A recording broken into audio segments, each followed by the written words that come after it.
Bonsoir et bienvenue sur Crime pour les somnambules. Ce soir nous partons dans les immensités glacées de l'Alaska.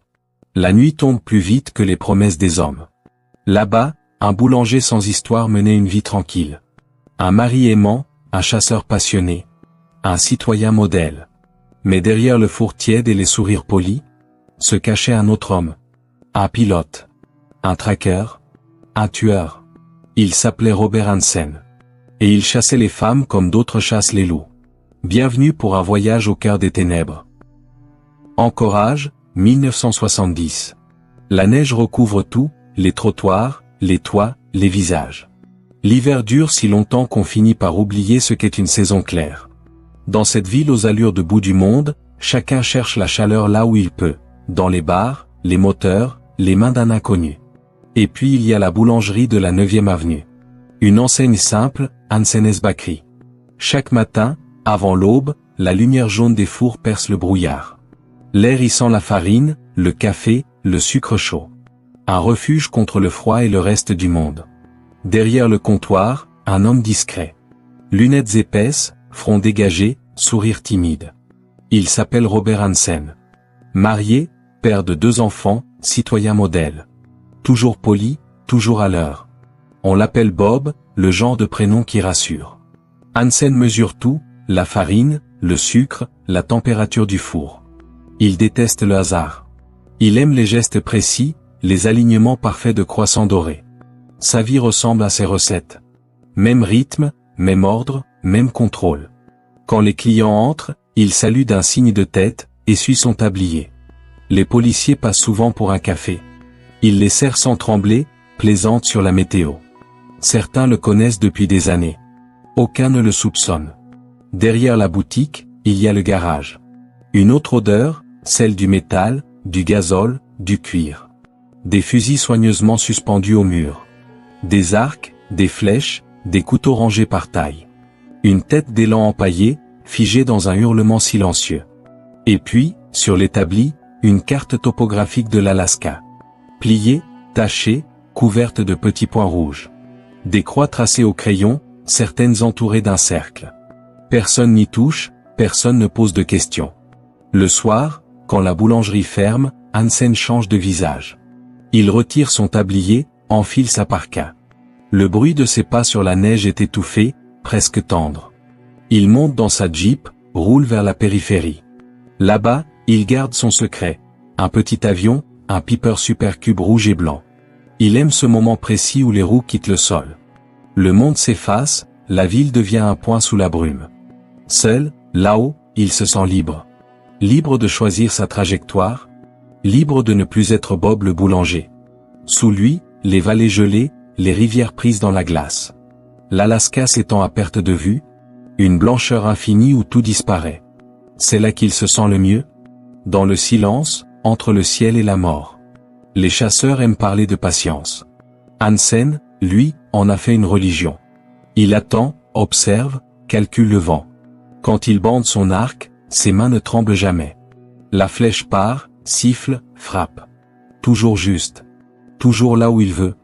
Ce plaisir, discret mais absolu, ne le quitte plus. Il y a dans le tir un pouvoir total. Celui de décider qui tombe et qui reste debout. En ville, personne n'imaginerait cela. On voit seulement un homme réservé, un peu gauche, qui rougit quand on le complimente sur ses tartes. Sa femme, Darla, le décrit comme un homme bon mais maladroit. Il travaille trop, dort peu, mais ne fait jamais d'histoire. Le dimanche, il emmène ses enfants à la pêche. Il rit, leur montre comment appâter, comment patienter. Un père parfait, dit-on. Personne ne se doute que le même geste, ailleurs, sert à tendre un piège bien plus cruel. Dans le quartier, on aime dire qu'Hansen est un exemple. Il a même reçu un prix pour sa boulangerie. On admire son courage, il a surmonté un bégaiement, a su se faire tout seul. Un homme qui a réussi à force de travail et de discipline.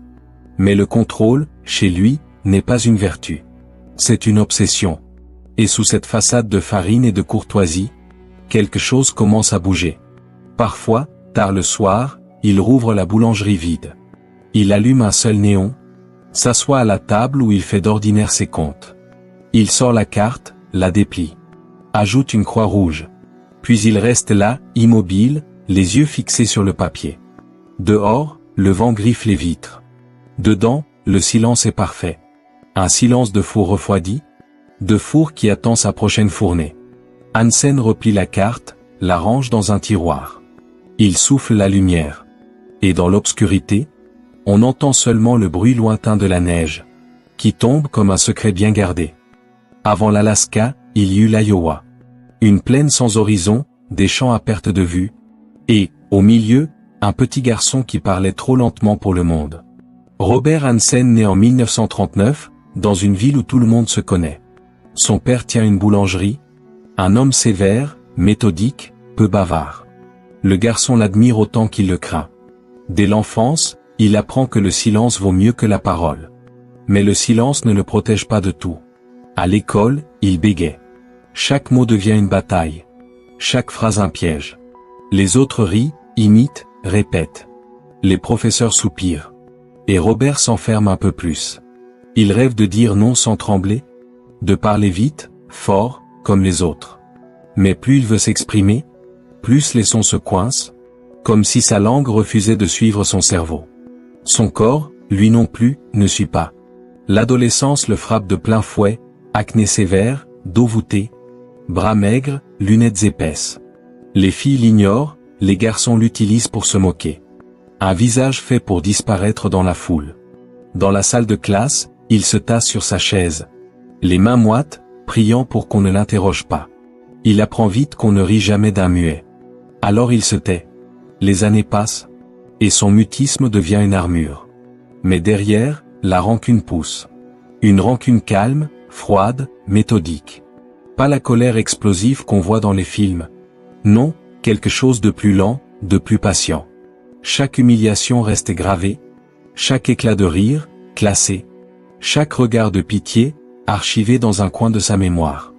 Un jour, il promet pas à voix haute, mais dans le creux de son esprit. Ils riront moins quand j'aurai appris à viser juste. Le tir à l'arc arrive comme une révélation. Pas de mots à dire, pas de public, pas d'humiliation. Juste la ligne de visée, le bruit sec de la corde, le souffle du vent. La perfection sans langage. Là, Robert existe enfin. Il apprend la discipline, la concentration, la précision. Là où les mots échouent, les flèches parlent. Elles partent droites, nettes, impeccables. Et, pour la première fois, il ne rate rien. Son père observe cette passion d'un œil froid. C'est bien, Robert. Tu as trouvé un passe-temps utile. Mais ce n'est pas un passe-temps. C'est une obsession. Chaque tir est une victoire sur les voix moqueuses. Chaque cible transpercée un rire effacé. Il passe des heures à ajuster son arc, à calibrer ses flèches, à noter la direction du vent. La précision devient sa seule fierté. Le contrôle, son seul remède. Au lycée, il tente de se rapprocher des autres. Mais l'humiliation revient vite. Un jour, il déclare sa flamme à une fille. Elle rit. Ses amis aussi. La honte devient une brûlure. Une brûlure qui ne s'éteindra jamais. Il retourne chez lui, descend dans le garage, prend son arc, et tire encore et encore jusqu'à ce que la corde lui morde les doigts. Chaque impact le calme. Chaque impact dit, un jour, c'est moi qui choisirai quand ça s'arrête. À 17 ans, il découvre qu'il aime chasser. Les bois sont silencieux, les bêtes ne parlent pas. Pas de moquerie, pas de regard. Seulement la respiration du monde est la sienne. Quand il abat son premier cerf, il ressent une paix étrange, presque douce. Le pouvoir de vie et de mort, concret, absolu, indiscutable. Il n'a plus besoin de parler. Le monde, désormais, lui répond. Mais la ville reste la même. Les gens le voient encore comme ce garçon maladroit. Il se sent invisible, inutile. Alors il se construit une façade. Travailleur, poli, ordonné. Comme son père. Le fils du boulanger doit être respectable.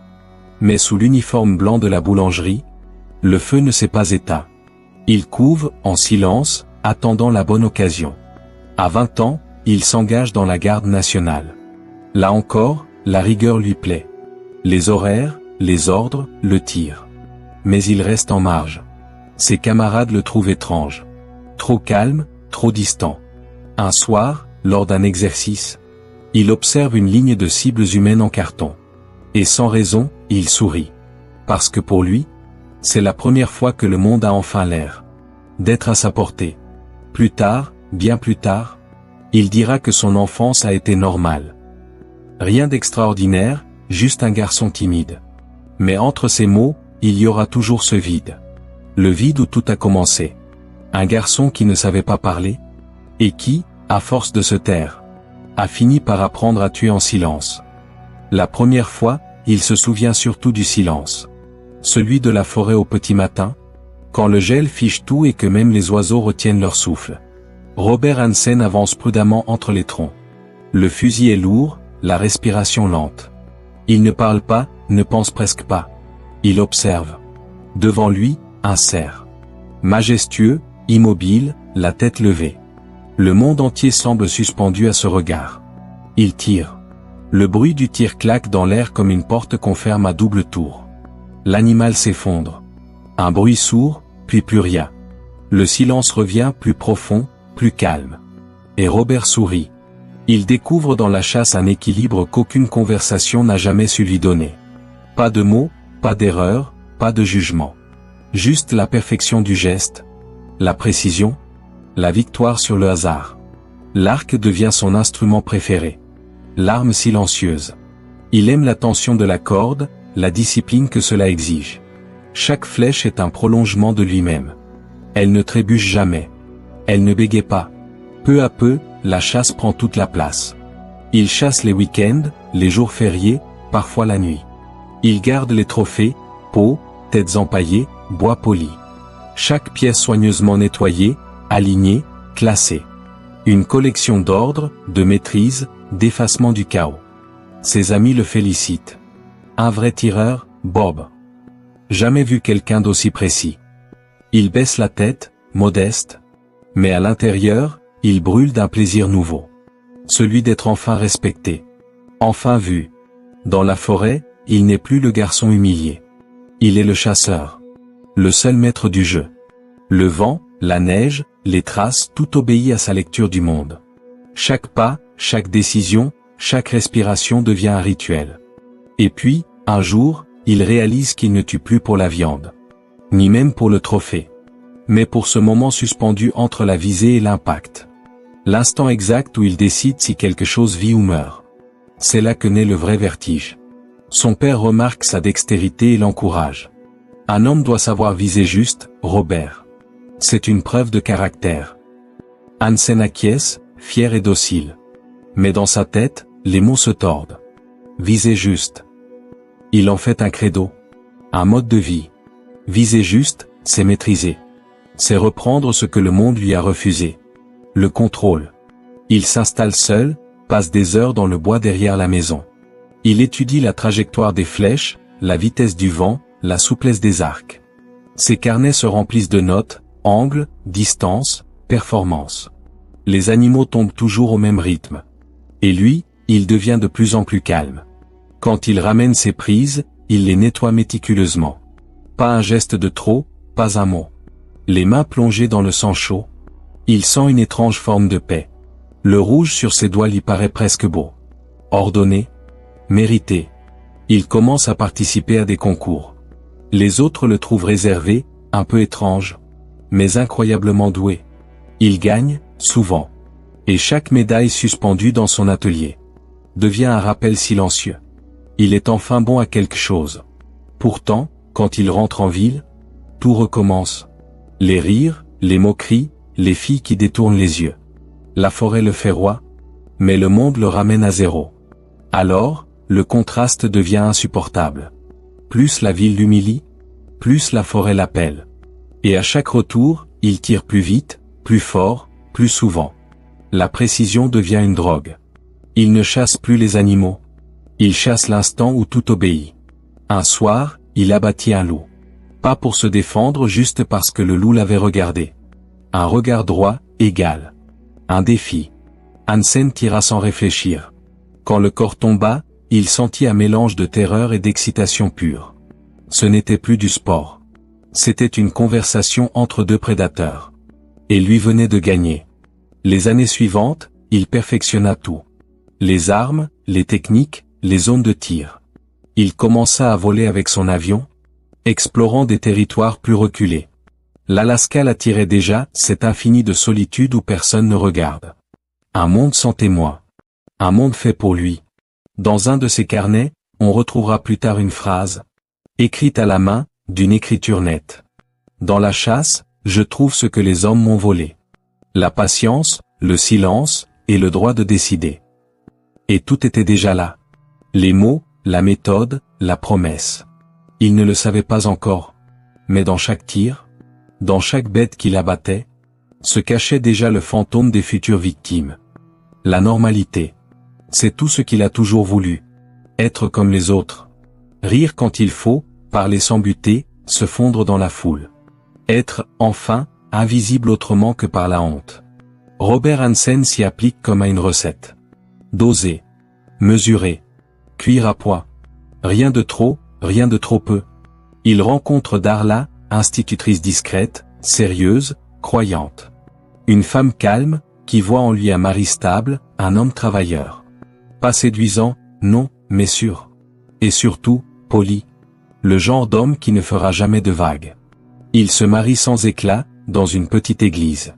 Photo de groupe, lui en costume trop large, elle souriante. Le tout baigné dans une lumière grise. Rien ne dépasse. Rien ne dérange. Le couple s'installe à Anchorage. Nouvelle ville, nouveau départ. Un endroit où personne ne connaît l'enfant bègue, ni le jeune homme humilié. Ici, il peut redevenir quelqu'un. Quelqu'un de bien. Il ouvre sa boulangerie, comme son père avant lui. Le bruit du pétrin, la chaleur du four. La répétition des gestes, tout cela le rassure. Chaque journée est identique à la précédente. Un rituel. Une routine parfaite. Et cette fois, il contrôle tout. Les clients l'aiment. Les policiers passent le matin pour un croissant et un café. Les enfants viennent acheter des cookies. Darla s'occupe du foyer, les voisins la trouvent charmante. Aux yeux du monde, les Hansen sont un couple modèle. Mais sous la farine et le sucre, le besoin de contrôle enfle. Dans le silence du soir, quand la boutique ferme, Robert s'attarde, nettoie ses outils à l'excès. Aligne les couteaux selon leur taille exacte. Chaque chose doit être à sa place. Chaque mouvement, prévu. La normalité devient un déguisement, un uniforme cousu trop serré. Il rit quand il le faut, embrasse sa femme le dimanche, va à la messe, serre la main du pasteur. Mais son regard, lui, ne rit jamais. Il se découvre un nouveau plaisir, la planification. Organiser les commandes, calculer les stocks, prévoir la météo pour la cuisson du pain. Darla le félicite. Tu es fait pour ça, Robert. Tu rends tout parfait. Il sourit, mais ne répond pas. Parce qu'au fond, il sait que ce besoin de perfection n'a rien à voir avec la pâtisserie. C'est un besoin de domination. Le seul qu'il connaisse. Le soir, il s'enferme dans son garage. Darla croit qu'il répare des outils. En réalité, il entretient son arsenal. Fusil, arc, couteau, alignés comme des instruments de musique. Il nettoie chaque arme avec la même minutie. Qu'il met à glacer ses gâteaux. Le même geste, le même calme. Deux mondes, une seule main. Il chasse encore. Mais désormais, la chasse n'est plus un loisir, c'est une préparation. Chaque week-end, il part seul en forêt. Revient avec un animal empaillé, un sourire discret, et un carnet rempli de notes. Coordonnées, direction du vent, temps de réaction. Ses amis le trouvent obsessionnel, mais aussi admirable. Bob, t'es né pour ça. Oui, il le croit aussi. Né pour viser juste. Né pour que rien ne lui échappe. À la maison, Darla ne voit rien. Elle sent parfois une distance, un froid inexplicable. Mais quand elle lui demande « Quelque chose ne va pas ?» il répond simplement « Non, j'aime que tout soit en ordre. » Et elle sourit, apaisée. Parce que c'est exactement ce qu'elle voulait entendre. En public, Hansen devient presque sociable. Il participe au concours de tir à l'arc, au club de chasse, aux fêtes de quartier. Il gagne des prix, serre des mains, pose sur des photos avec les autorités locales. L'image parfaite du citoyen modèle. Mais plus il joue ce rôle, plus l'autre en lui s'impatiente. Le contrôle ne suffit plus. Il veut posséder, décider, choisir les règles du jeu. Une nuit, Alors que Darla dort. Il sort dans le garage et déroule une carte. L'Alaska est grand, blanc, sans fin. Des espaces où personne ne vit, où tout se perd. Il trace un cercle au crayon rouge. Un point isolé, entre rivière et montagne. Là-bas, dit-il tout bas, il sera enfin seul maître du temps. Puis il replie la carte, soigneusement, comme on referme une porte dans sa tête. Le lendemain, il rouvre la boulangerie. Le café coule, le sucre fond. Les clients entrent en souriant. Personne ne remarque ses mains encore tachées de graphite. Personne ne voit la carte dans le tiroir. Juste un boulanger comme un autre, offrant un croissant chaud. Et un sourire tranquille. Dans le four, le pain gonfle, lentement. Jusqu'à éclater. Anchorage, fin des années 70. Une ville construite sur le froid et la solitude. Un port, quelques bars, des motels. Et des rues qui se vident à la première neige. La guerre du Vietnam a laissé des cicatrices partout. Des hommes reviennent brisés, des femmes fuient. Des jeunes se perdent. L'argent circule, la morale s'effrite. La nuit devient un commerce comme un autre. Et dans ce décor, un homme se fond parfaitement. Robert Hansen, le boulanger. Le jour, il pétrit la pâte. La nuit, il observe. Toujours avec ce même calme méthodique. C'est pas le Maine vers la 4e avenue. Le quartier rouge d'Anchorage. Les enseignes y clignotent comme des avertissements. Booby Trap, Kit Kat Club, Wild Cherry. La neige se mêle aux mégots et aux traces de pas. Les visages changent chaque semaine. Les filles aussi. Des fugueuses venues du sud. Des mères isolées. Des corps perdus dans la lumière rose des néons. Elles rient trop fort, boivent trop vite. Et rentrent avec le premier client qui paie content. Pour Hansen, c'est un territoire d'étude. Il entre, commande une bière. Toujours le même rituel. Regarder sans insister. Écouter les conversations. Choisir sa proie. Il n'est pas beau, mais il inspire confiance. Lunettes épaisses, sourire maladroit. On le prend pour un type timide, un client sans danger. Et c'est exactement ce qu'il veut.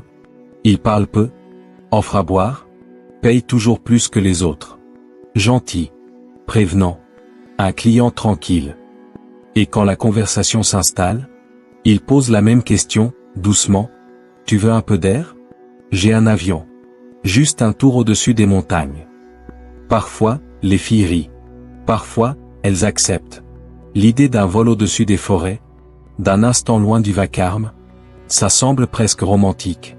Elles ne savent pas que le ciel d'Alaska est le dernier endroit d'où l'on peut crier sans être entendu. Pour Hansen, tout devient une mécanique. Repérage, approche, confiance, promesse. Chaque détail réglé comme un tir à l'arc. Chaque mot calibré pour frapper juste. Il note leurs prénoms, leurs habitudes, les bars qu'elles fréquentent, les heures où elles sortent. Une liste invisible dans sa tête. Une carte de chair, parallèle à celle qu'il garde dans son garage. Les policiers du coin le croisent parfois. Salut, Bob, toujours debout à cette heure. Oui, juste une bière avant de rentrer. Il rit, lui tape sur l'épaule. Un type bien, ce Hansen. Toujours serviable.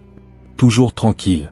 Personne n'imagine que, dans son regard derrière les lunettes, il calcule déjà la distance entre la porte de sortie et le parking. Le quartier d'Anchorage respire la peur déguisée en routine. Les filles savent qu'elles risquent gros. Certaines disparaissent déjà. Mais là-bas, on apprend à ne pas poser de questions. Les disparitions, on les met sur le compte de la route, de la drogue, du froid. Elle est partie vers Fairbanks. Elle a trouvé un client régulier. Elle a eu marre, elle a quitté la ville. Des phrases qui recouvrent les cadavres comme la neige recouvre la terre. Hansen, lui, continue de jouer son rôle à la perfection. Le mari discret, le père présent. Le commerçant modèle qui donne des gâteaux aux enfants. Mais ses yeux, la nuit, changent de couleur. Chaque fois qu'il quitte un bar, il rentre chez lui avec un nom de plus à effacer. Et dans le garage, une nouvelle croix s'ajoute sur la carte. Ces deux mondes ne se croisent jamais. Le jour, la farine. La nuit, le sang. Entre les deux, une porte qu'il ferme à clé. Il ne tue pas encore. Pas encore. Mais tout est prêt. Les cordes, les sacs, la carte, les excuses. Il n'attend plus qu'une chose. Le moment où l'une d'elles dira oui. Dans son journal intime, On retrouvera plus tard une phrase banale. Je me sens calme, satisfait. La chasse commence par le regard. Personne, à l'époque, n'aurait deviné ce que cela signifiait. Mais la 4e avenue le savait déjà. Elle voyait passer ce regard, ce calme inquiétant d'un homme, qui ne venait pas pour acheter, mais pour choisir. Et dans la nuit d'encourage, le chasseur patient commençait à tracer son terrain de jeu. Le garage. Personne n'y entre. Même Darla, sa femme, n'a pas la clé. Elle croit qu'il y range ses outils, ses trophées de chasse. Elle ne pose pas de questions. Dans leur couple, le silence fait partie du mobilier. Mais à l'intérieur, ce n'est pas un garage. C'est un temple. Les murs sont tapissés d'armes. Des fusils, des arcs, des couteaux. Chaque pièce alignée avec une précision militaire. Sur une étagère, des boîtes soigneusement étiquetées. Cordes, rubans adhésifs, menottes. Et des sacs de couchage pliés comme des uniformes. Tout est propre. Tout est prêt. Au centre, une table de travail. Dessus, une carte. La même que toujours. L'Alaska vue du ciel, blanche et immense. Des croix rouges y brillent sous la lampe, comme des braises dans la neige. C'est ici que Robert Hansen passe ses nuits. Pendant que sa femme dort, il prépare. Pas dans la précipitation, jamais. Avec méthode. Comme un artisan. Chaque détail est noté dans un carnet. Poids des cordes, longueur, résistance. Temps nécessaire pour atteindre tel point depuis l'aéroport. Des calculs, des plans, des repères. Un projet à long terme. Dans sa tête, il ne commettra pas de crime. Il réalisera une expérience. Une chasse parfaite. Les premiers enlèvements arrivent par hasard. Du moins, c'est ce qu'il dira. Une fille, un soir, accepte de venir chez lui. Il propose une séance photo, puis un café, puis un moment de calme. Quand elle veut partir, il bloque la porte. D'abord doucement, puis avec fermeté. Les mains tremblent, la respiration s'accélère, mais l'excitation est là. Froide, maîtrisée. Elle hurle. Il l'attache. Le son de la corde lui rappelle celui de la corde d'un arc. Même tension. Même contrôle. Le lendemain, il la relâche. Vivante. Choquée, désorientée, mais persuadée que c'était un accident, un malentendu. Il lui promet de l'argent, des excuses, et elle disparaît, sans rien dire. Personne ne signale rien. Hansen apprend 2 choses ce soir-là. Qu'il peut aller plus loin, et que le monde n'écoute pas les femmes comme elle. Le garage devient alors son laboratoire. Il teste les cordes, les nœuds, mesure le temps qu'il faut pour ligoter quelqu'un sans laisser de marque. Il choisit les mots qui apaisent, les gestes qui endorment la peur. Il découvre que la voix douce fonctionne mieux que la menace. Le calme, que la violence brute. Il n'a pas besoin de crier. Il suffit de parler bas. Ses proies sont interchangeables, mais la méthode s'affine. Un bar, une promesse, un trajet, puis la porte qui se ferme. Les nuits deviennent des répétitions. Une série de tests avant la perfection. Darla croit à ses sorties de chasse. Elle voit les trophées revenir, les animaux empaillés, les peaux tendues. Elle ne sait pas que certains jours, la bête qui l'abat n'a pas de fourrure. Le garage sent le métal et la peur. Une odeur qui colle à la peau, que même la farine de la boulangerie ne parvient pas à masquer. Mais personne ne s'en rend compte. Robert est toujours aimable, le voisin qui aide à déneiger, le commerçant qui sourit. Et dans la cave, le chasseur range ses souvenirs. Les objets commencent à s'accumuler. Une boucle d'oreille, un collier, un bracelet. Rien d'extravagant, juste des restes de passage. Il ne les garde pas pour les admirer, mais pour se souvenir. Chaque bijou correspond à une peur. Un cri, un visage. C'est sa comptabilité secrète. La preuve de son efficacité. Un soir, il note dans son carnet. Elles se débattent toujours au début. Puis elles comprennent. Quand la peur s'éteint, tout devient paisible. Ce mot, paisible, revient souvent. C'est ainsi qu'il nomme la mort. Comme un apaisement. La police ne voit rien. Les disparitions s'accumulent, mais l'Alaska est vaste. Et les filles du quartier rouge disparaissent tout le temps. Personne ne fait le lien. Personne ne cherche dans le garage du boulanger. Quand Hansen se regarde dans le miroir, il se voit enfin comme il voulait être. Serein, méthodique, maître de lui-même. Son visage ne tremble pas. Sa voix non plus. Il a appris à parler sans bégayer. À dompter chaque mot, chaque geste. La peur est devenue son langage. Et il le parle couramment. Au fond de la pièce, la carte attend. Les croix rouges se multiplient, se dispersent dans les vallées, les montagnes, les zones de chasse. À chaque croix, une histoire, un trajet, une disparition. Et quand il éteint la lumière, on dirait que la carte scintille doucement dans l'obscurité. Comme un ciel inversé, où chaque étoile marque un corps enseveli. Le moteur tousse dans la nuit. Un bruit sec, mécanique, rassurant pour lui, terrifiant pour celle qui se trouve à bord. Robert Hansen adore ce son. C'est celui de la liberté. Le monde endormi sous la neige, et lui, seul maître du ciel. Il décolle à l'aube ou juste après minuit, quand encourage dort, quand la ville s'efface sous un manteau de brume. Son petit Piper Supercube file au-dessus du désert blanc, là où la lumière s'arrête. Le cockpit sans l'huile, la peur et le cuir gelé. À côté de lui, une femme. Menottée, parfois droguée. Parfois simplement sidérée. Elle ne comprend pas encore où elle va. Juste une balade, ne t'inquiète pas. Dit-il d'une voix douce, presque paternelle. Et quand la forêt apparaît sous eux, quand les arbres deviennent un océan sombre, elle commence à comprendre. Hansen aime ce moment précis. Celui où la peur monte, silencieuse, impuissante, quand la victime réalise qu'il n'y a plus de route, plus de ville, plus de retour possible.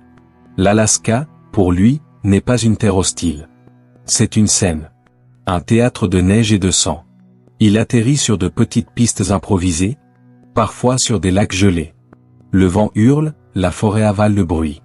Il sort de l'avion, ouvre la porte. Lui ordonne de descendre. Toujours calme. Toujours poli. Tu vas courir. Si tu gagnes, tu vis. Un sourire. Une promesse vide. Elle court. Il attend. Puis il prend son arc. C'est une chasse. Une vraie. La forêt est immense, les arbres, complices. Le son du vent couvre les cris. Et lui, il savoure la traque.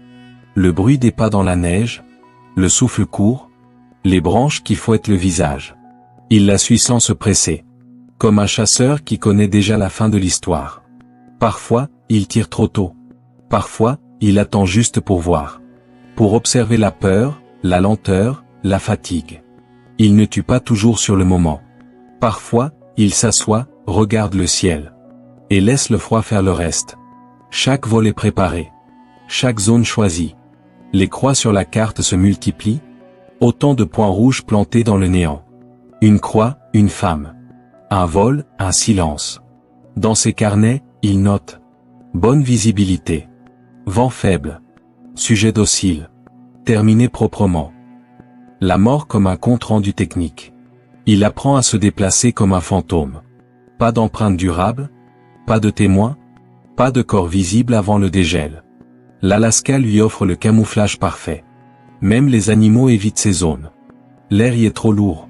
Les corbeaux s'envolent avant qu'ils n'arrivent. Certains chasseurs croient sentir quelque chose, un malaise inexplicable dans la forêt. Un froid différent, presque intérieur. Ils ne savent pas que c'est ici, que des femmes ont couru jusqu'à la mort. Parfois, il leur parle. Avant, pendant, après. Une voix douce, mesurée. Il leur dit qu'il comprend, qu'il ne voulait pas en arriver là, qu'il les respectait.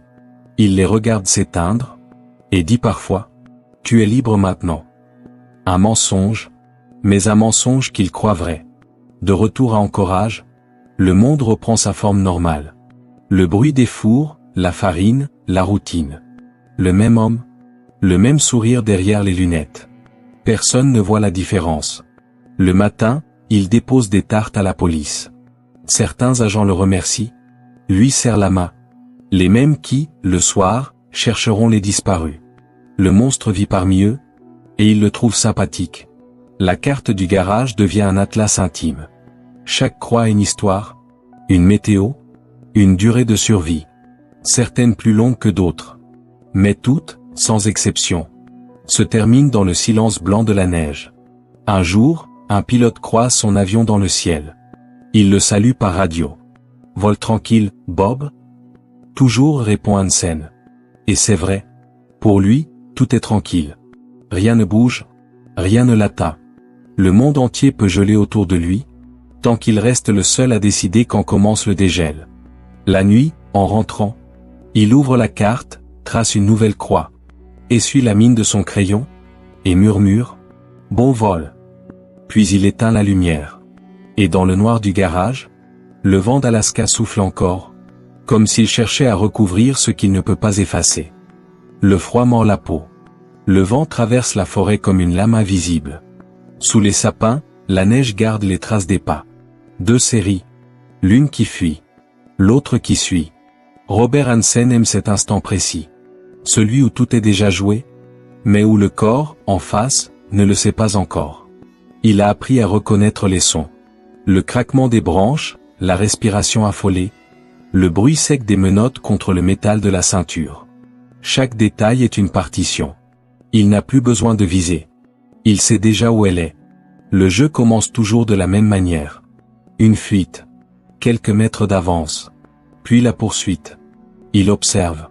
Il savoure. Il tire quand le silence devient trop lourd. Il a perfectionné son terrain. Un coin de forêt isolé, à plusieurs kilomètres de tout. Personne n'y passe. Même les chasseurs évitent cette zone.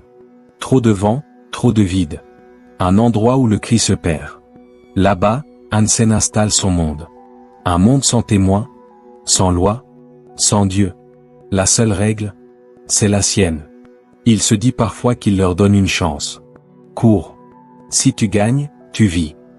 Mais il sait très bien que personne ne gagne contre lui. La forêt est son terrain. Le froid, son allié. Chaque arbre, chaque sentier, chaque recoin porte sa mémoire. Il tire rarement pour tuer tout de suite. Il préfère regarder. La peur est plus intéressante que la mort. Elle a des couleurs, des rythmes, des sons. Il dit que c'est le moment où elles deviennent vraies. Dans son esprit, tout cela est logique. Rationnel. Ce ne sont pas des femmes. Ce sont des proies. Des cibles à taille humaine. Un prolongement de la chasse. Une étape supérieure. Lui, le garçon humilié, le bègue moqué, est devenu le chasseur parfait. Il commande, elles obéissent. Il décide, elles disparaissent. Le monde s'inverse. Et pour la première fois, il se sent complet. Quand il tire, il ne tremble jamais. L'arc est stable, la flèche file. Le bruit est doux, presque musical. Un souffle court, puis un corps tombe. La neige absorbe tout. Le sang disparaît presque aussitôt. Il observe, patiemment, comme un homme qui contemple son œuvre. Puis il s'approche, range, nettoie. Tout doit rester propre.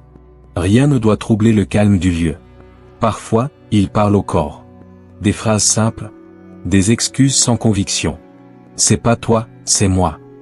Je voulais juste que tu écoutes. Tu n'as plus mal maintenant. Il dit ces mots doucement, comme une prière inversée. Et puis, il enterre. Toujours de la même manière. Un trou, une croix invisible. Un repère mental sur la carte. Chaque sépulture, un point rouge de plus. Chaque point, une réussite. Dans son carnet, il écrit. Tout est calme. Je maîtrise. Le jeu fonctionne. Le mot revient souvent, jeu. Comme si la mort était une distraction. Comme s'il croyait vraiment qu'il jouait seul. Mais il ne joue pas. Il rejoue. Encore et encore. Le même scénario. La même revanche contre le monde. Les semaines passent. Et les disparitions s'accumulent. Des danseuses, des prostituées. Des femmes sans dossier, sans famille. Personne ne les relie entre elles. L'Alaska est vaste. Et le silence, complice. Les rares témoins décrivent un homme ordinaire. Des lunettes, une voix calme. Un visage impossible à retenir. Le monstre parfait. Celui qu'on oublie. Quand il rentre, Hansen nettoie son matériel. Toujours dans le garage. Toujours dans le silence. Il aligne ses trophées bagues, colliers, pendentifs. Des morceaux de mémoire étrangère. Parfois, il en prend un au hasard. Le fait tourner entre ses doigts. Et il se souvient du cri. Pas du visage. Juste du cri. Dans la forêt, les croix invisibles se multiplient. Des tombes anonymes, ensevelies sous la neige, attendant le dégel pour parler. Personne ne les entend. Mais la forêt, elle, se souvient. Les arbres gardent la trace. Le vent emporte les murmures. Et quand Hansen referme la porte du garage, tout redevient normal. Un père, un mari, un boulanger. Un homme poli, discret, tranquille. Le chasseur rentre se reposer. Et la neige, encore une fois, efface les pas derrière lui. La maison dort. Darla, sa femme, respire lentement dans la chambre. Les enfants dorment à l'étage. Et Robert Hansen descend les marches. Une lampe torche à la main. Chaque pas sur le parquet est calculé, comme s'il marchait sur un fil tendu au-dessus du vide. Direction, le garage. Toujours le garage. Derrière l'atelier, il y a une cloison fausse. Une planche vissée à la main, qu'il a fabriquée lui-même. Personne ne la remarque. Personne n'imaginerait qu'un boulanger modèle cache là ce qu'il a de plus intime. Il dévisse lentement, retire la planche, et la lampe éclaire le cœur du secret. Une boîte métallique. Sans étiquette. Sans cadenas. Il l'ouvre. À l'intérieur, des bijoux. Des bagues, des colliers, des boucles d'oreilles. Des objets simples, sans grande valeur, mais chacun d'eux appartient à quelqu'un qui ne respirera plus jamais. Ils sont rangés avec soin, par ordre de rencontre. Chacun enveloppé dans un morceau de tissu, comme un trésor ou une relique. Pour Hansen, ce ne sont pas des souvenirs. Ce sont des preuves d'ordre. Des points de repère. Chaque bijou, une victoire sur le chaos. Chaque morceau de métal, le rappel d'un moment où il a tenu le monde entre ses doigts. Il ne les garde pas pour se souvenir d'elle. Il les garde pour se souvenir de lui, de celui qu'il devient quand personne ne regarde. Il n'y a pas de sang, pas de photos, pas de violence visible. Seulement du silence et du métal. Un calme parfait. Comme si la mort elle-même avait été polie. Quand il les regarde, il ressent quelque chose d'étrange. Pas de remords, pas de plaisir non plus. Une satisfaction neutre, mathématique. La beauté du classement. Parfois, il prend une bague au hasard. La fait rouler entre ses doigts. Se souvient de la main qui la portait. Pas du visage. Jamais du visage. Le visage n'a pas d'importance. C'est la peur qui compte. Le moment précis où la proie comprend. Le bijou garde cette trace invisible, comme un écho. Il n'en parle à personne, bien sûr. Mais le simple fait de savoir qu'ils sont là, sous la maison, dans l'obscurité, le calme, c'est suffisant. Il dort mieux les nuits où il va les voir. Comme d'autres prient, lui contemple. Dans la journée, il repense parfois à eux, en servant ses clients. Une femme tend la main pour payer, une main avec une bague brillante. Il la regarde, un instant trop long. Puis détourne les yeux, souriant poliment. Le même sourire que toujours. Merci. Revenez quand vous voulez. Certains bijoux disparaissent avec le temps. Il en offre un, parfois, à Darla. Un petit pendentif, une paire de boucles. Elle le remercie, émue. Elle ne saura jamais d'où ils viennent. Un jour, il lui dira. Je les ai trouvés dans un vide-grenier. Et elle le croira. Parce qu'elle veut croire. Et parce qu'il dit ces mots avec la même voix douce. Que lorsqu'il lui dit qu'il l'aime. Chaque fois qu'il rentre d'un vol, il ajoute un objet. Jamais deux à la fois. Un seul, choisi. Un seul fragment de mémoire. Il les trie, les nettoie, les range dans la boîte. Et, avant de refermer, il murmure. C'est à ta place, maintenant. Les bijoux forment une petite constellation. Une carte parallèle à celle du garage. Une carte du cœur, mais inversée. Faite de métal froid et d'ombre muette. Chaque éclat de lumière sur le bijou rappelle un cri. Chaque ombre, une promesse tenue. Et quand Hansen referme la boîte, c'est comme s'il éteignait le monde. Les années passent. La cache reste. Même après son arrestation, les policiers mettront du temps à la découvrir. Quand ils soulèveront la planche, la lampe révélera le contenu, et dans le silence du garage, l'un d'eux dira simplement « Mon Dieu, il les gardait comme des trophées. » Mais pour Hansen, ce n'étaient pas des trophées. C'étaient des repères. Des morceaux d'un ordre qu'il croyait éternel. Un ordre né du chaos. Fabriqué à la main. Et scellé dans le métal. Ce soir encore, il descend, vérifie que tout est en place. Range la planche. Éteint la lumière. Le garage retrouve son calme. Et la maison, son apparente normalité. Dans le noir, Les bijoux attendent, brillent un instant, puis disparaissent à nouveau, comme les femmes qu'ils ont remplacées. La forêt dort. Le vent ne fait plus qu'un bruit de respiration. Et quelque part, entre les troncs noirs, une femme court. Elle est nue, menottée, les pieds meurtris. La neige colle à sa peau comme un vêtement mort. Chaque pas lui arrache un cri qu'elle n'a plus la force de pousser. Son nom est Cindy Paulson. Elle a 19 ans. Et elle vient de s'échapper du territoire du chasseur. Quelques heures plus tôt, elle était dans une maison ordinaire, à Anchorage. Un homme calme, lunettes épaisses, lui avait proposé de la payer pour une séance photo. Rien d'extraordinaire dans ce monde-là. Il l'avait conduite jusqu'à chez lui. La porte s'était refermée doucement. Et la peur avait commencé. Il l'avait ligotée avec soin. Pas de cris, pas de coups. Juste des gestes précis, mécaniques, comme s'il suivait un protocole. Ne bouge pas. Si tu fais ce que je dis, tout ira bien. Elle avait vu la carte au mur. Des croix rouges. Et sur la table, un collier de femme. Pas à elle. Alors, elle avait compris. Il l'avait emmenée jusqu'à l'aéroport. Là, elle avait vu l'avion. Petit, rouge et blanc. Un jouet pour adultes. Il l'avait attaché, installé, et le moteur avait rugi. Le vol avait été court. La terre, en bas, une étendue blanche. Puis, le silence de la forêt. Elle se souvenait du bruit du vent sur la carlingue, de la corde qui serrait ses poignets, et du regard de l'homme, vide, calme, professionnel. Un tueur sans colère. Un bourreau sans haine. Il l'avait fait courir. Comme les autres. Mais cette fois, il avait mal prévu. Un bruit, un geste, un détail. Cindy ne saurait jamais ce qui l'avait sauvé. Peut-être sa vitesse, peut-être sa chance, peut-être l'orgueil du chasseur. Elle avait pris la fuite, les mains sanglantes, le souffle coupé. Elle avait couru sans regarder derrière. Et derrière elle, le silence. Trop long, trop calme. La forêt semblait infinie. Le froid, vivant. Les branches la fouettaient. La neige s'enfonçait sous ses pieds nus. Mais l'instinct était plus fort que la douleur. Elle savait que si elle s'arrêtait, elle deviendrait une croix de plus sur la carte. Alors, elle a continué. Au bout d'une éternité, la route est apparue. Un ruban noir entre deux murs de glace. Elle s'est effondrée sur le bas-côté, à moitié consciente. Une camionnette s'est arrêtée. Un routier. Il a cru à une hallucination. Une fille nue, menottée, tremblante, les yeux écarquillés. Elle a crié son nom, a donné une adresse, a parlé d'un avion, d'un homme, d'une maison pleine d'armes. Il a hésité.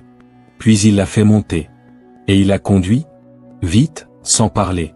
À l'hôpital, elle a répété son histoire à la police. Mais les officiers ont douté. Un boulanger respecté, un père de famille, un membre de l'église, impossible, une prostituée, traumatisée, pleine d'alcool et de peur, plus crédible. Ils ont noté, poliment, puis rangé le dossier. Mais Cindy n'a pas abandonné. Elle a répété, encore et encore. Le hangar, l'avion, la carte, les bijoux, les menottes. Et surtout, le regard. Il ne criait pas. Il regardait, comme s'il voulait voir la peur bouger. Un agent, Glenn Flott, commença à l'écouter vraiment. Un nom, un avion, des croix sur une carte. Les premiers indices d'un puzzle gelé. Pendant ce temps, Hansen continuait de sourire. La police était passée le voir. Il avait répondu calmement, montré sa boulangerie, offert un café. C'est absurde, dit-il en riant. Je n'ai jamais blessé personne. Et ils l'ont cru. Encore une fois. Mais Cindy avait survécu. Et dans son regard, il y avait quelque chose que le chasseur n'avait jamais prévu. La mémoire. Une mémoire vivante, incapable d'oublier. Et pour la première fois, la forêt avait laissé repartir une proie. Une proie qui savait parler. Cette nuit-là, dans son garage, Hansen a ouvert sa boîte de trophées. Il a compté. Un espace vide, comme une dent arrachée. Il a reposé le couvercle. Sans un mot. Mais dans ses yeux, quelque chose venait de se fissurer. La peur, pour la première fois, changeait de camp. Le jour se lève sur Anchorage. Un matin froid, ordinaire. Et dans une petite salle d'interrogatoire, une jeune femme tremble sur une chaise en métal. Cindy Paulson. 19 ans. Pieds nus. Poignets marqués par les menottes qu'on vient à peine de lui retirer. Un agent lui tend un café. Elle le serre à deux mains, comme si la chaleur pouvait effacer ce qu'elle vient de fuir. « Je vais tout vous dire. » dit-elle d'une voix cassée. Et elle raconte. Elle raconte la voiture. L'homme poli, bien habillé. Le calme avec lequel il l'a conduite jusqu'à sa maison.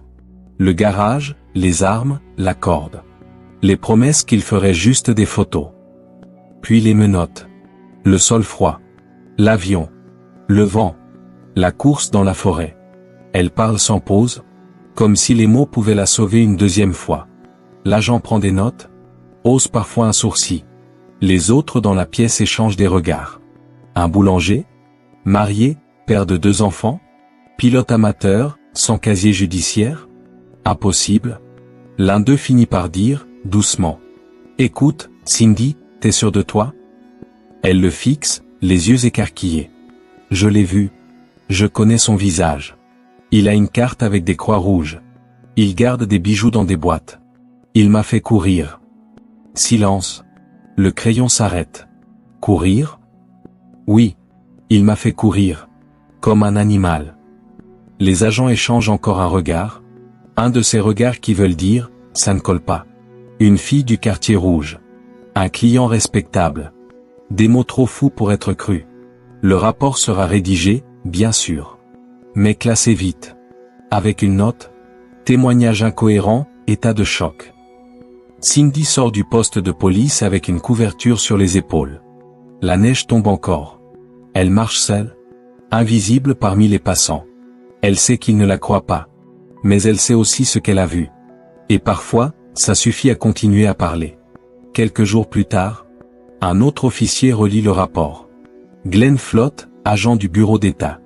Il le lit lentement, plusieurs fois. Quelque chose le dérange. Un avion. Une carte. Un homme poli, méthodique. Et cette phrase, il m'a fait courir. Il la relit encore. Et il comprend. Ce n'est pas un délire. C'est un schéma. Flott appelle la jeune femme. Elle accepte de revenir. Cette fois, il écoute vraiment. Il note chaque détail. Chaque mot. Décris-moi l'avion. Petit, rouge et blanc. Et la maison? Propre. Trop propre. Une carte au mur, des croix rouges. Les descriptions concordent. Et surtout, il trouve le nom. Robert Hansen. Pilote. Boulanger. Marié. Sans histoire. Flott commence à vérifier. Les registres de vol. Les dates. Les disparitions. Et les coïncidences s'empilent. Trop parfaites pour être du hasard. Chaque fois qu'une femme disparaît, Hansen a pris l'avion. Toujours vers la même zone, la vallée de Knik River. Les doutes deviennent des certitudes. Mais il faut des preuves. Et la ville n'aime pas l'idée. Arrêter un homme aussi respecté? Impossible. Les collègues de Flott haussent les épaules. Tu veux accuser un père de famille parce qu'une prostituée traumatisée l'a dit?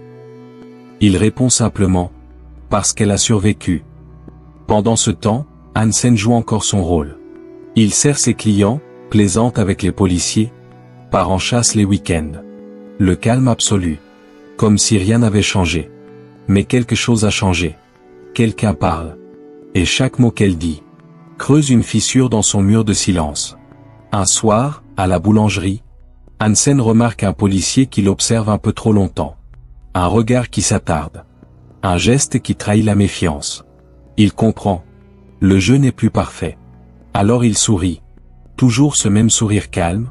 Celui qui cache les tempêtes derrière les lunettes épaisses. Un problème, officier? Non, Bob. Au cas. Pas encore. Le lendemain, Cindy est rappelée pour un nouvel interrogatoire. Elle parle plus lentement, plus clairement. Sa voix ne tremble plus. Elle raconte tout, encore une fois, mot pour mot. Et cette fois, on écrit sans soupirer. On enregistre. Parce que la vérité, comme la neige, finit toujours par s'accumuler. Dans la salle d'interrogatoire, Cindy se tait enfin. L'agent range ses papiers, éteint le magnétophone. Merci. Vous pouvez rentrer. Elle se lève, ajuste la couverture sur ses épaules. Avant de sortir, elle dit simplement « Vous croyez qu'il recommencera ?» Personne ne répond. Mais tous savent, au fond d'eux, que le chasseur ne s'arrête jamais tant qu'il n'a pas été pris. L'hiver tombe sur Anchorage. Un hiver comme un couvercle, épais et silencieux. Les jours raccourcissent, les visages se ferment, et les dossiers, eux, s'empilent. Dans un bureau du bureau d'État, l'agent Glenn Flotte déplie une grande carte. Au centre, la rivière Knik. Autour, des hommes boisés. Et tout autour encore, des points rouges. Les lieux où l'on a retrouvé des corps. Ou juste des os. Le FBI a accepté d'aider. Pas parce qu'il y croit vraiment, mais parce que Flotte insiste. Parce qu'il parle d'un homme qui vole, qui chasse, et qui s'efface. Il lui envoie un profileur. Un homme calme, précis, habitué aux monstres invisibles. Vous cherchez quelqu'un de discret, dit le profileur. Marié. Intelligent. Il vit normalement, mais garde tout sous contrôle. Son arme préférée n'est pas un fusil, c'est la routine. Flotte acquiesce. Je crois que je connais son nom. Le dossier Robert Hansen est ouvert. Et d'abord, tout semble absurde. Aucun antécédent grave. Quelques délits mineurs. Une histoire ancienne d'incendie criminel. Une peine suspendue. Mais depuis, rien. Un citoyen modèle. Propriétaire d'une boulangerie. Père de famille. Pilote certifié. Un homme que tout le monde aime. C'est toujours les mêmes. Murmure le profileur. Ceux qu'on ne soupçonne pas. Flotte retourne sur les lieux. La rivière, la forêt, les zones de chasse. Chaque recoin raconte une histoire muette. Une balle, une douille, une boucle d'oreille. L'hiver a tout figé. Les preuves dorment sous la glace. Mais la carte, elle, se met à parler. Les points rouges suivent un motif. Chaque croix correspond à un vol. Chaque vol, a une disparition. Le puzzle commence à respirer. Le FBI compare les registres d'aviation. Des dizaines de vols privés, tous déclarés par Hansen. Même destination, la vallée du Matanuska. Toujours en solitaire.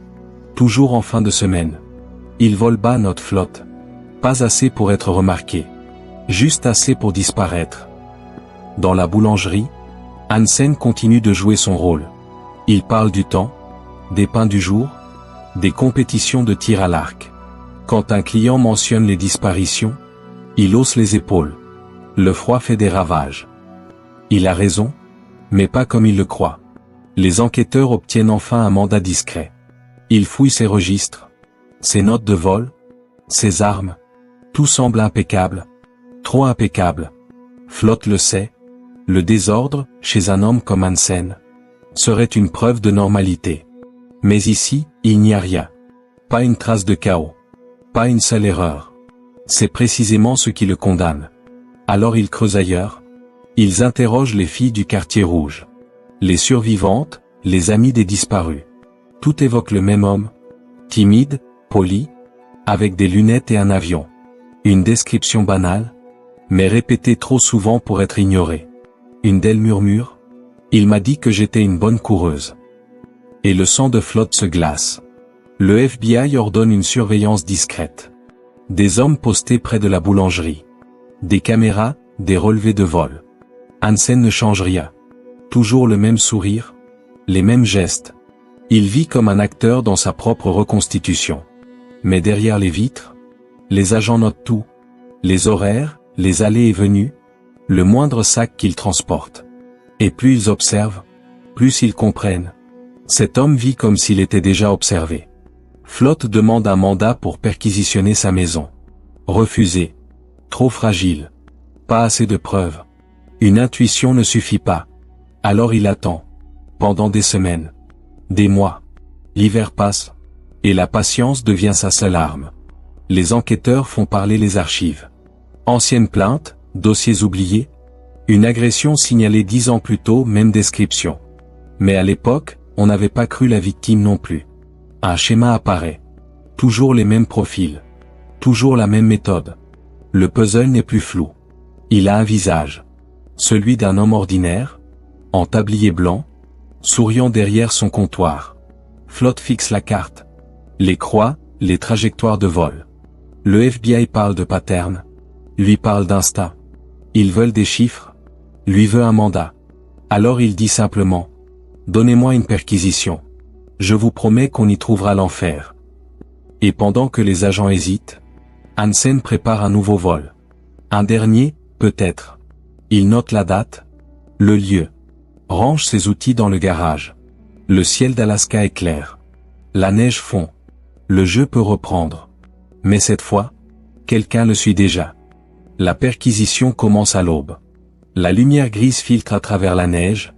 Les moteurs de voiture ronronnent devant la maison Hansen. Rien ne bouge. Pas un rideau. Pas un mot. Les agents entrent calmement. Un protocole bien rodé. Ils savent que l'homme qu'ils viennent arrêter est dangereux, mais aussi méticuleux. Le genre à ne jamais laisser de traces. Et pourtant, Robert Hansen ouvre la porte en tablier. Un sourire poli. Les mains couvertes de farine. Que puis-je faire pour vous, messieurs? Mandat de perquisition, monsieur Hansen. Il pâlit à peine. Essuie calmement ses doigts sur un torchon. Bien sûr. Je n'ai rien à cacher. Et il dit vrai. Car il croit sincèrement que rien ici ne le trahira. Les agents fouillent pièce après pièce. La cuisine, impeccable. Le salon, ordonné. Le garage, propre, presque trop. Chaque outil à sa place, chaque arme enregistrée. Un musée de normalité. Flotte regarde autour de lui. Il sent que quelque chose cloche, mais il ne sait pas encore quoi. Puis un détail attire son œil. Une armoire mal ajustée, une vis différente des autres. Il s'approche, soulève la planche. Et derrière, le secret. La boîte. Toujours la même. Métallique. Silencieuse.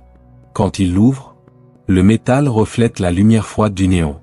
Dedans, des bijoux, soigneusement rangés. Rien de spectaculaire. Mais les agents se figent.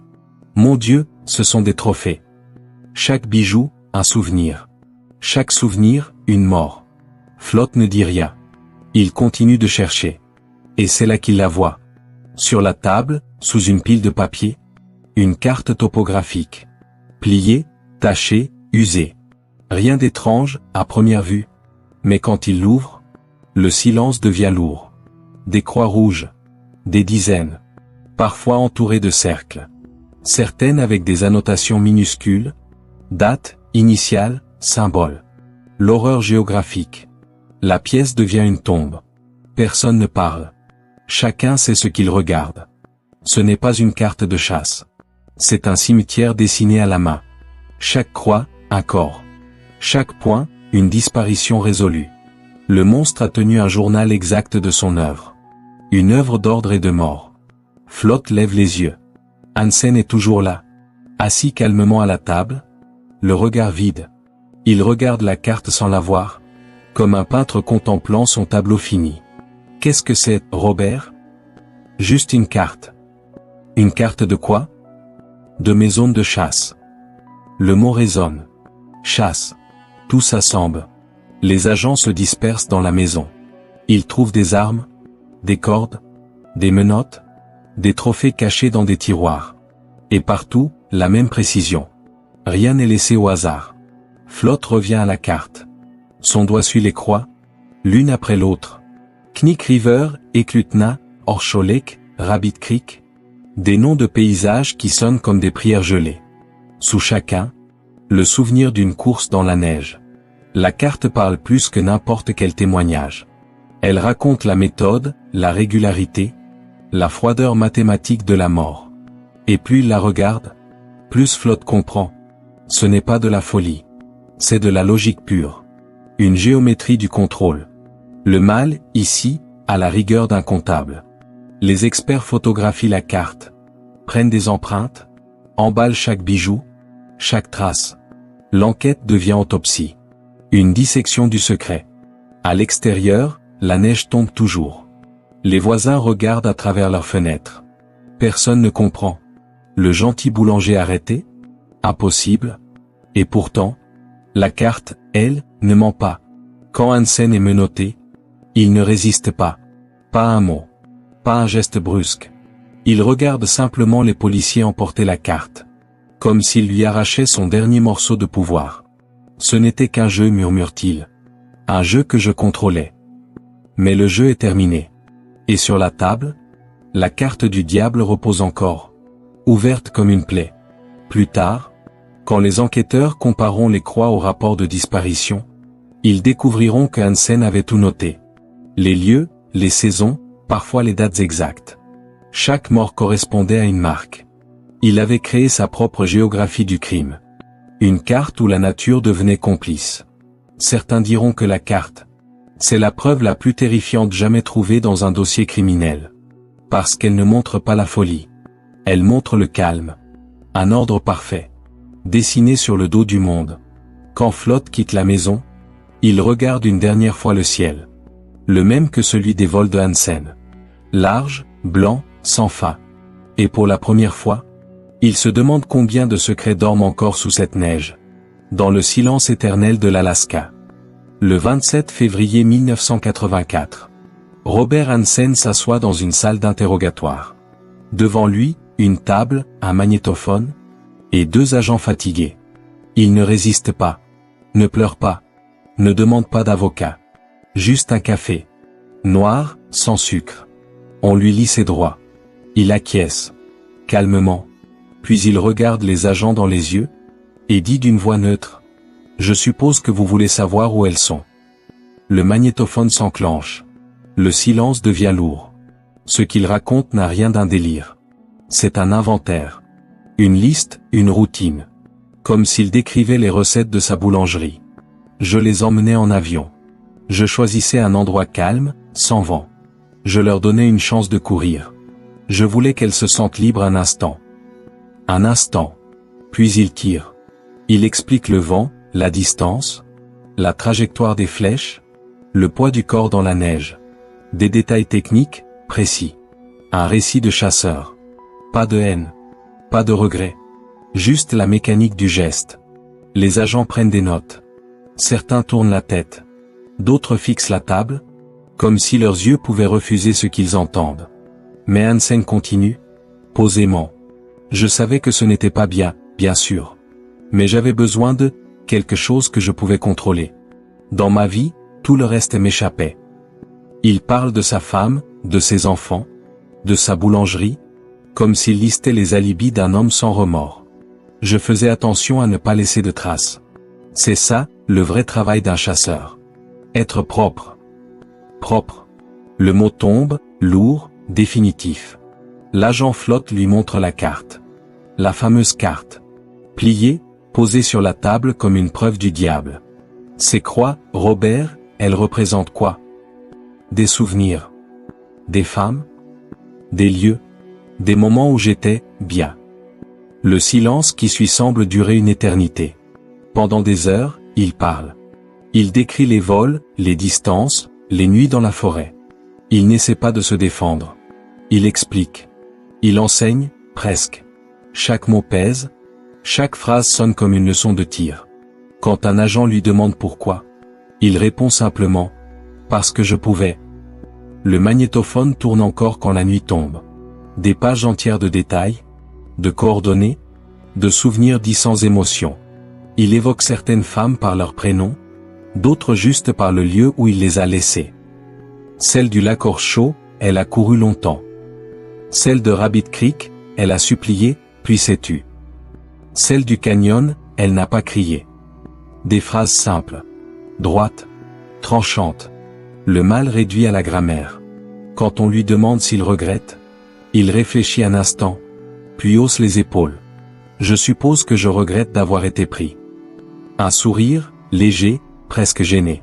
Comme un élève pris à tricher. Dehors, la neige recommence à tomber. Les journalistes s'entassent devant le commissariat. Les caméras, les flashs. Le monde découvre enfin son visage. Le boulanger modèle. Le père de famille discret. Le voisin poli. Un tueur. Un chasseur. L'Amérique retient son souffle. Le lendemain, la nouvelle se répand.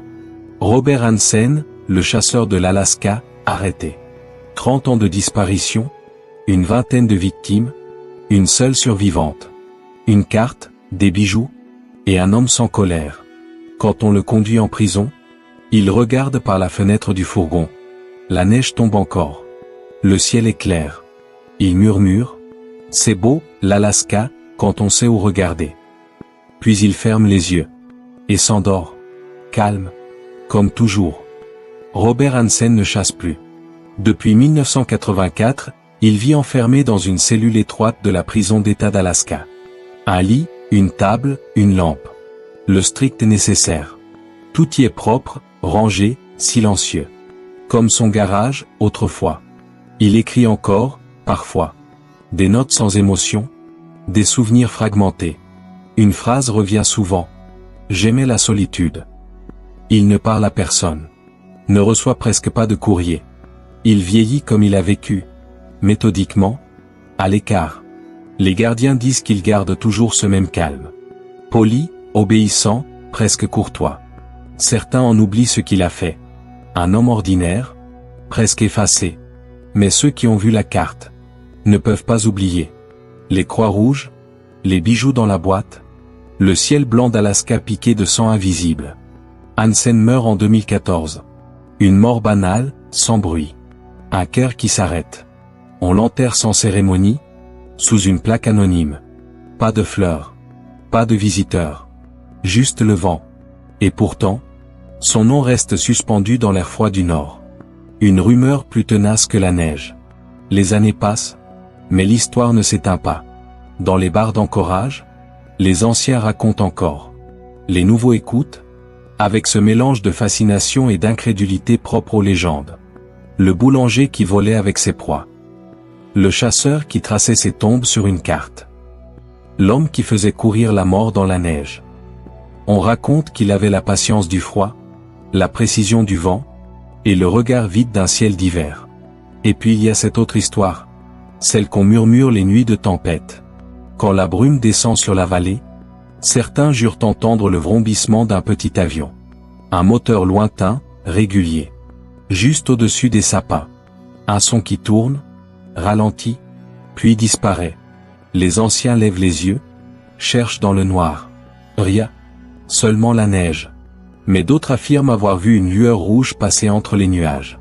Comme une flèche. Comme un signe. On dit que c'est le chasseur, qui rôde encore, cherchant des proies invisibles. Dans un ciel sans pitié.